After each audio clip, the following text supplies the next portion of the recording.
हरभऱ्यावरील दुसरी फवारणी ही हरभरा 2 ते 3% फुलावस्थेत असताना घ्यायची आहे.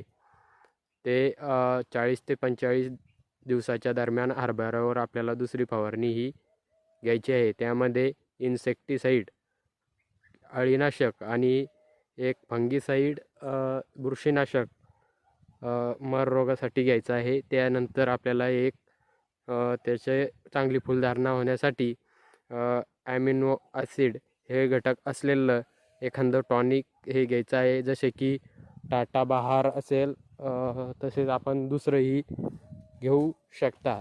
त्यामध्ये आपण इमामॅक्टिन हे कीटकनाशक देखील घेऊ शकतो.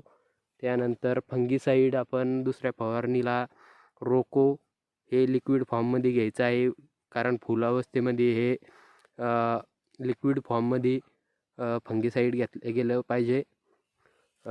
त्यानंतर आपल्याला ॲमिनो ॲसिड हे घटक असलेलं एक टॉनिक प्रोबिओन हे घ्यायचं आहे आणि याची आपल्याला हरभरा या पिकावर दुसरी फवारणी करायची आहे.